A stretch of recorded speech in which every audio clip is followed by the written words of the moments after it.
নম্বর প্রশ্ন, বাচ্চাকে কতদিন মায়ের বুকের দুধ খাওয়ানো যায়? 2 বছর পর্যন্ত আপনি খাওয়াবেন, এটা হচ্ছে বাচ্চার অধিকার।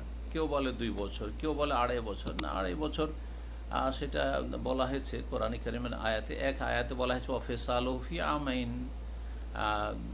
দুধ পান করিয়ে দুধ ছাড়াবে 2 বছরে, সূরা লোকমানে রয়েছে।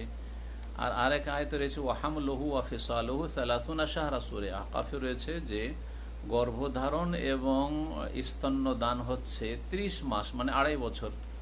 2.5 বছর তাহলে গর্ভধারণ সহ।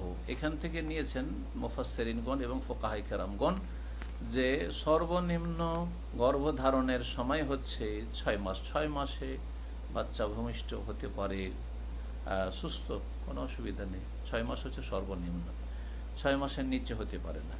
আর তাহলে 6 মাস যখন গর্ভধারণে চলে গেল, বাকি থাকলো 24 মাস, 2 বছর। এটা হচ্ছে দুধ পানের সময়কাল। তাহলে অন্য আয়াতের সাথে মানে একই অর্থ বহন করবে। ওয়াফিসালুহু ফি আমাইন, দুধ পান করাবে এবং দুধ ছাড়াবে 2 বছরে।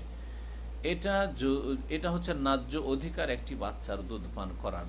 যদি স্বামী স্ত্রীতে দ্বন্দ্ব হয়, ঝগড়া হয়, বাচ্চাকে দুধ দিতে হয়তো মা চাইছে না, অথবা মা চাইছে দুধ দিতে 2 বছর, কিন্তু ছেলের বাবা দিতে চাইছে না, তালাকের পরিস্থিতিতে এরকমটা হয়ে থাকে, তখন বলা হবে যে না, 2 বছর হচ্ছে ন্যায্য অধিকার দুধ পানের।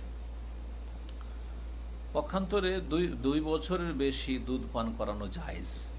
কিছু কিছু আলেমরা যে ফতোয়া দিয়ে থাকেন যে 2 বছরের বেশি দুধ পান করানো যাবে না, একবারে ছাড়াইতে হবে, না হলে হারাম হয়ে যাবে, একেবারে ভুল কথা, একেবারে ভুল কথা। 2.5 বছর, 3 বছর, 3.5 বছর অসুবিধা নেই। যদি আপনি মনে করেন যে আলহামদুলিল্লাহ মায়ের দুধ হচ্ছে আর সেই দুধ পান করাবো, তো জায়েজ আছে ইনশাআল্লাহ, কোনো অসুবিধা নেই। জি।